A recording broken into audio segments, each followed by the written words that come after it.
What's going on, legend? Coach Angus here, and in this video I'm going to be covering a few key terms in terms of workout terminology.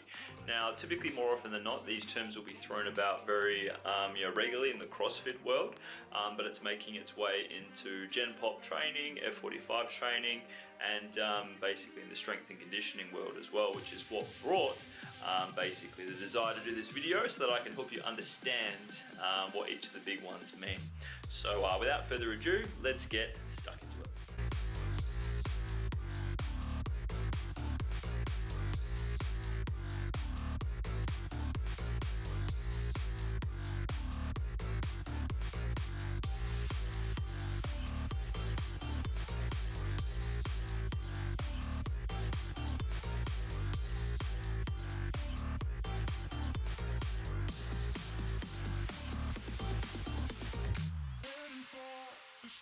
So the first one we have is EMOM, and what this basically means is every minute on the minute.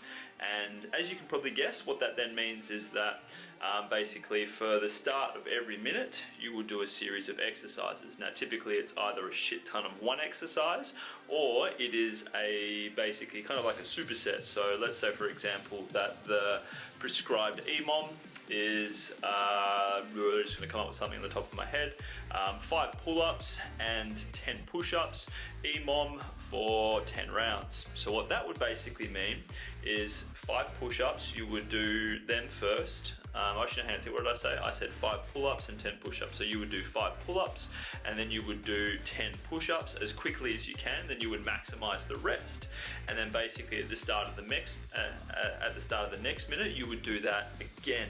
And what basically is going to keep you on point with making sure that you are starting each minute strong is utilizing a timer. Now basically there's a whole heap of different free ones you can get on the App Store. Here's a nice little screenshot of the one that I use and that I get my clients to use. And basically the idea of this is that it allows you to be able to do EMOMs effectively, because it will basically let you know when you're about halfway through the minute. So that way you're thinking in your head, fuck, like I've got to hurry up, or I've got this much amount of rest left or whatever. And then it will let you know with a countdown of 3, 2, 1 into when the next round starts. Now, obviously with EMOMs, they can be utilized to cater for all sorts of different fitness levels. Some of my clients that are just starting out and we're trying to build their fitness, we might do, say for example, 30 or 40 bodyweight squats, EMOM for 3 or 4 rounds. That's an example of getting in some really great stimulus with opportunity to rest. And obviously as you get tired, your rest breaks are going to gradually decrease, and obviously as you get fitter, you should be able to still keep the same amount of rest each time, and it's obviously a great workout tool. So if you have any questions around how EMOM works, drop it in the comments below.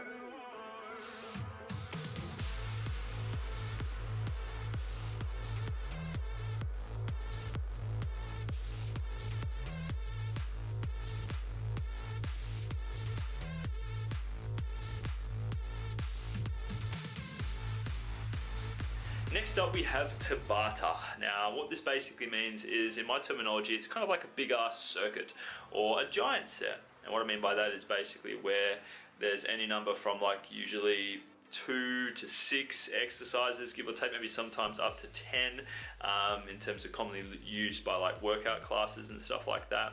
And basically how it will work is, what it will usually be listed in terms of in your workouts is, it might be 1A, 1B, 1C, 1D as a random Tabata, and then your other one might be listed as 2A, 2B, 2C, 2D, you know what I mean? Or it might just be 1A through to 110.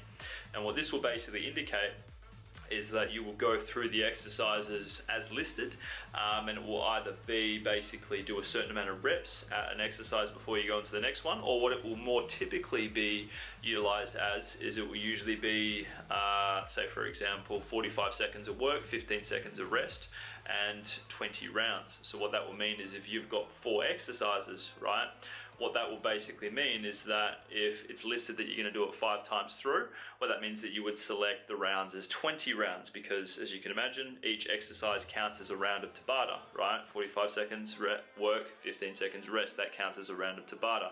I know it can be a little bit confusing, but if you can imagine it like that, So that would mean that you would do the 4 exercises 5 times through, which would equal 20 rounds. See what I mean? And this is a great way to once again be able to improve conditioning efforts. It can be used with weightlifting exercises, it can be used with body weight exercises, it can be used for all sorts, and it's a really effective tool. And then naturally, based on how it's broken up, obviously you need to make sure that you stick to the work time and the rest time like glue. Working and rest time can change to suit the individual. You can do 30-30, you can do 40-20, you can do 50-10.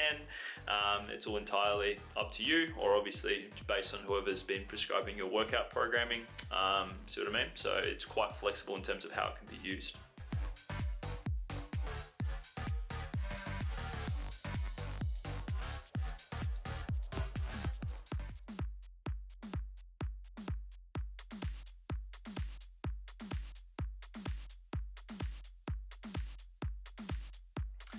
And next up we have AMRAP. Now what AMRAP basically means is as many reps as possible, or more typically it's usually utilized as many rounds as possible. So what that basically means is where, let's say for example, that there might be anywhere between 2 to 6 exercises that are listed, and then it will say AMRAP for say 10 minutes, 15 minutes, 20 minutes. And what that basically means is your goal is to get as many rounds through of the exercises that are listed in the listed amount of time.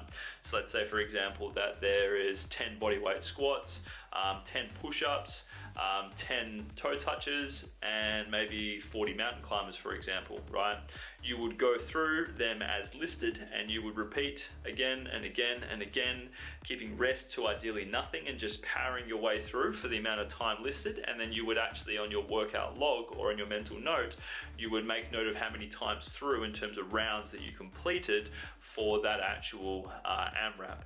Now, if it is used in the accordance of as many reps as possible, well then what that will basically more often than not mean is where, say for example, it would be a minute of an exercise and you would just power through as many reps as you can.